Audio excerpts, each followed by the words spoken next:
This woman tried to kill my son over nothing. This was the height of it. I never believed such wicked people still exist. This is my story. It all started with something so small, so ordinary. You'd never imagine it could spiral into something this dark. That morning, my 14-year-old son, Daniel, and Karen's boy, Tim, were on my lawn, kicking a football back and forth. I'd warned them countless times not to play there, especially near the driveway. But boys will be boys. They think grass is infinite and windshields are indestructible. Well, turns out neither is true. One bad kick, one unlucky bounce, and that football went flying like a heat-seeking missile straight into Karen's brand new Lexus. The sound of that crack could have woken the dead, or worse. Karen, welcome to Prodigy Tales. Make sure you like and subscribe for your top-notch HOA drama. Daniel was shaking when I came home from work. His eyes were puffy, voice trembling as he told me what happened. I wanted to be mad at him, but I was more scared of what Karen would do. If there was one person in this HOA who could hold a grudge longer than a lawsuit, it was her. The woman could turn a lemonade stand into a federal investigation. Still, I had to keep my cool. I told Daniel we'd handle it, that we'd go over, apologize, and pay for the damage. He nodded, though I could see he was terrified. Not because of me, but because he knew Karen's smile never reached her eyes. When I went outside to check the damage, I whistled low. The football had cracked her windshield like a spiderweb. Expensive fix, no doubt. I dreaded the conversation that was coming, but I figured honesty was the best route. I went inside, grabbed my wallet, and practiced my apology in the mirror. Keep it calm, I told myself. Be polite. No jokes about insurance fraud. I didn't know it yet, but the moment I'd step onto her porch that night, I'd walk straight into the beginning of the worst nightmare my family had ever faced. Before we dive in deeply, let us know in the comments what country or which city you're watching this story from. We'd love to know how far this story travels. That same night, I walked up Karen's perfectly trimmed walkway, rehearsing my apology like a man about to confess to a priest. Her house looked like it came out of an HGTV show, except you could practically smell the ego in the paint. I knocked. She opened the door, wearing a silk robe, hair wrapped up like she'd been expecting me. But instead of screaming or throwing her HOA handbook at my head, she smiled. I almost forgot how to speak. I started explaining everything: the football, the windshield, Daniel's apology. But Karen just waved her hand and said, "Kids, right?" Her tone was light, airy, fake as a $3 bill. Something about it made my stomach twist. I offered to pay for the damage, told her I'd cover the replacement cost entirely. She tilted her head, gave this little laugh, and said, "Oh, don't worry about it. My insurance will take care of it." Now, I've lived long enough to know when someone's playing chess while I'm holding a checker piece, and that woman was definitely up to something. I made the offer again just to be sure, but she insisted. Even brought out a tray of juice like we were best friends catching up. I almost expected her to hand me cookies and a non-disclosure agreement. We sat awkwardly at her dining table. She kept glancing at her phone, tapping her nails like she was timing something. "I appreciate your honesty," she said finally. "Not every parent teaches accountability." The way she said parent made it sound like an insult wrapped in compliments. I thanked her again, finished the juice, which by the way tasted like guilt, and went home.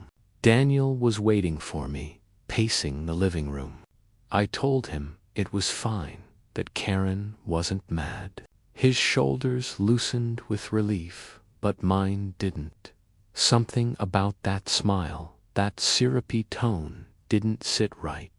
Karen wasn't the type to let go of anything, especially not a cracked windshield on her precious car. I went to bed uneasy, unaware that the calm I felt was the silence before the storm. The kind of storm that doesn't just break fences, it breaks lives. 3 days later, life seemed to return to normal. Daniel was back to school, homework, video games, and pretending to do chores while I pretended not to notice. I thought maybe, just maybe, Karen had moved on. Then came that Thursday afternoon. The sky was a dull gray wind, sharp enough to sting. Daniel was walking back home from the community park, earbuds in, hoodie up. Karen, on the other hand, was behind the wheel of her white Lexus, creeping down the street like a shark circling prey.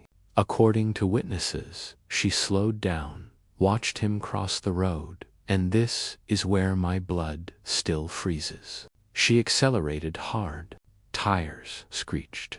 Daniel didn't even have time to react. The impact threw him forward like a ragged doll. People screamed. A delivery guy dropped his packages and ran.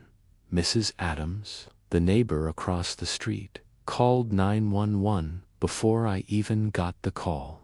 When my phone rang, I couldn't process the words. "Your son's been hit." The car didn't stop. "It's Karen." My world blurred. I broke every speed limit between my office and home. When I arrived, Daniel was already being loaded into the ambulance. His face pale, his arm twisted wrong, his hoodie torn.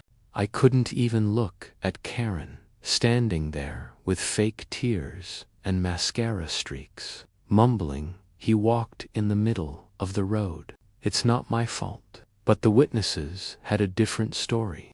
They said Daniel was on the sidewalk, not the road. They said Karen looked right at him before stepping on the gas. They said she smiled. At the hospital, doctors said Daniel was in a coma, 2 broken ribs, a fractured leg, head trauma. I sat by his bedside, heart burning like acid. That's when the puzzle pieces started snapping together. Karen's fake calm, her kindness, the juice, the sudden forgiveness. It wasn't mercy, it was set up. And in that cold hospital room, staring at my son hooked to machines, I made a quiet promise. I was going to dig. I was going to find proof. And when I did, I'd make sure Karen wished she'd never learned how to drive. The day the truth went public felt like thunder. Mrs. Adams handed police her porch camera. Within hours, the clip flooded neighborhood feeds. Karen pulling from her drive, eyes fixed on Daniel, then accelerating as he walked the sidewalk. The camera showed the steering angle, the throttle, the fraction of intent. People watched and recoiled. Group chats filled with outrage as neighbors replayed the frames until the image burned into memory. I filed suit to force accountability. Discovery produced a trail of hostility, messages where Karen promised to teach him a lesson. HOA complaints she filed to paint my son as reckless and petty sanctions targeting our family.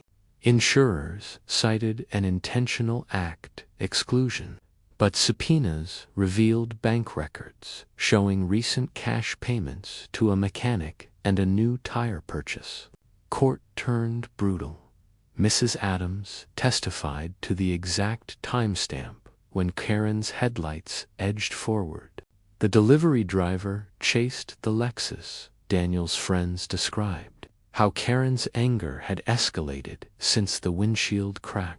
The defense argued about angles and lighting, but the jury saw the sequence: deliberate approach, acceleration, impact, then a fleeting expression that read like triumph. When the verdict came, it hit like an avalanche. Karen was convicted of attempted murder and aggravated assault with a deadly weapon. The judge sentenced her to 22 years, imposed a $15,000 fine, and ordered $600,000 restitution for medical bills, therapy, and punitive damages. Her license was revoked permanently, and the HOA stripped her of authority and titles. Her social life collapsed. Neighbors who once smiled in her presence avoided eye contact. Daniel recovered slowly. Therapy and time hollowed pain into memory and scars. We rebuilt small things: breakfasts, evening walks, laughter returning like cautious guests. Neighbors organize a small fundraiser and yard signs supporting Daniel's recovery. Justice didn't erase what happened, but it truly delivered consequence and a measure of closure. The end. Please like and subscribe for more HOA showdowns like this. Do you think she got what she deserves? Comment below.